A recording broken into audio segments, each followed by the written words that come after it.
Seja bem-vindo ao canal destinado à evangelização espírita infantil. A gente tem sugestões de aulas, atividades, brincadeiras, peças de teatro, muita coisa interessante. O tema de hoje é Quem tem medo da morte? O objetivo dessa aula é compreender que a desencarnação é a mudança do plano material para o plano espiritual, reconhecer a bondade e a justiça divina na imortalidade da alma e desenvolver a fé de que a morte não existe e a vida continua para o espírito. Essa sugestão de aula é para crianças de 5 a 13 anos e a duração estimada é de 50 minutos. Nosso cronograma da aula, a gente tem o primeiro momento, oração, cerca de 5 minutos, que a gente faz com as crianças e convida alguma criança a fazer a oração. Já no segundo momento, né, você poderá riscar o jogo amarelinha, né, aquele jogo conhecido de muitos, né, tendo cuidado de colocar no início a palavra terra e ao final plano espiritual. E brincar por alguns momentos, né, alguns minutos com as crianças, desenvolvendo algumas ideias. Quais seriam elas? De onde estamos partindo? Da Terra, né? E onde chegaremos? No plano espiritual. E depois tem a volta, né, do plano espiritual para a Terra, né, a volta da amarelinha. Perceberam que alguns colegas chegaram antes que outros, né? Outros chegaram mais tarde, uns foram mais rápido da Terra para o plano espiritual. E o que significa plano espiritual, né? Trabalhar esses conhecimentos ou esses termos com as crianças, né? Como se chama esse fenômeno de sairmos da Terra e irmos morar no plano espiritual? Morte ou desencarnação, né? E né, a ideia é brincar uns 5, 10 minutinhos com as crianças, desenvolvendo essas questões enquanto isso. Agora, né, de volta à sala de aula, depois dessa primeira dinâmica, né, a gente vai conversar com as crianças sobre Jesus. Então, conversar o quê? Né? Conversar que elas estão reencarnadas em um corpinho de carne. E o espírito só deixará esse corpinho, né, quando Deus quiser que assim seja. Por isso, né, que alguns vão mais cedo, outros mais tarde, para o plano espiritual.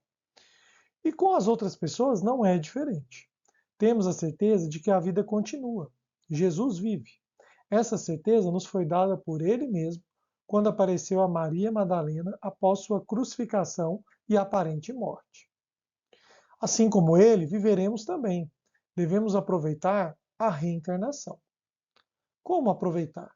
Ajudando, trabalhando, tendo confiança em Deus e fazendo o bem para que quando regressarmos ao plano espiritual tenhamos uma cobertura, né, de amor e de luz nos nossos feitos. Aqui, como vocês podem ver, né, a gente colocou uma imagem da conversa com as crianças na evangelização e depois uma pintura, né, de Jesus ali, representando Jesus com Maria Madalena. E depois dessa conversa com as crianças, a gente faz uma outra dinâmica, né? Agora para falar do corpo e do espírito. Qual o material necessário? 2 contornos de boneco de papel, um papel cenário branco que serão colocados na parede, um ao lado do outro.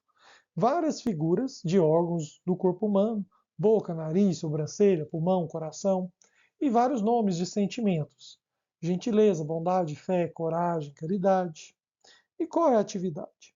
A gente inicia perguntando o que há de diferente na parede. Ou vocês também podem colocar na mesa, por exemplo, né? Então, quem é essa pessoa? Quem são essas duas pessoas? E a gente precisa chegar à conclusão de que os órgãos, né, pertencem ao corpo e os sentimentos ao espírito. Então a gente pergunta: quando a gente desencarna, o corpo morre, né? Qual desses morre? Aí ouvir das crianças o que elas têm a dizer, né?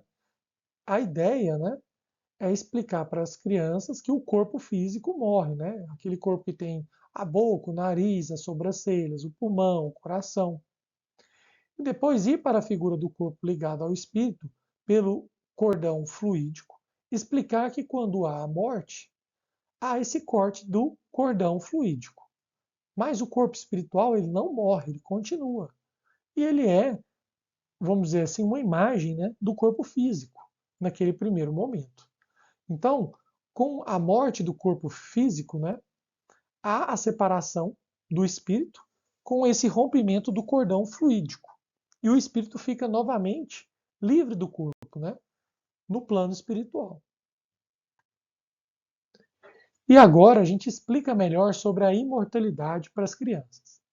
O evangelizador leva uma pequena garrafa, um copo, uma vasilha ou bacia qualquer, um pano limpo, água na garrafa na medida do copo. Em seguida, o evangelizador mostra para as crianças a garrafa com água, perguntando a elas o que tem dentro da garrafa. As crianças dirão que é água, e o evangelizador confirma que é isso mesmo. Em seguida, o evangelizador derrama água no copo, perguntando para as crianças: e agora? O que tem no copo?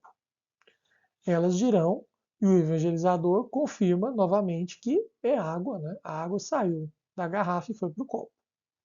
Agora o evangelizador transfere essa água do copo para a bacia. Então, usa o pano para pegar, né, para molhar, né, molha o pano com a água da bacia e pergunta no final o que há no pano agora. As crianças dirão mais uma vez que a água, né, que é mais uma vez confirmada pelo evangelizador. Então, pergunta-se às crianças: o que foi passado de um recipiente para outro, de um recipiente para outro e para outro, né? Da garrafa para o copo? E as crianças, claro, vão responder que a água, né? A água passou da garrafa para o copo e do copo para a vasilha e da vasilha para o pano, né? E depois dessa conclusão, né, que a água não se modificou, o objetivo aqui é explicar para as crianças que nós somos assim. Como ocorre quando ocorre a morte, a desencarnação, né, a morte do corpo. É somente o corpo que morre. Nós, espíritos, permanecemos como a água e teremos outras oportunidades de encarnação em outros recipientes, né, outros corpos, para evoluirmos, melhorarmos. A destruição do corpo não acaba com a nossa essência, com a nossa existência, do mesmo jeito que ocorreu com a água, né? Ela simplesmente deixou um recipiente para poder passar para outro e assim por diante, né? E depois, né, vamos para o nosso último momento, também cerca de 5 minutos. A gente faz uma oração com as crianças, agradece a oportunidade, a gente relembra, né, a importância da oração com as crianças e pede para que antes de saírem das salas, as crianças organizem tudo que tiraram do lugar, né? Cadeiras, papel, lápis de cor, tudo que tiver fora do lugar. É isso, chegamos ao final dessa aula. Esperamos que vocês tenham gostado e até a próxima.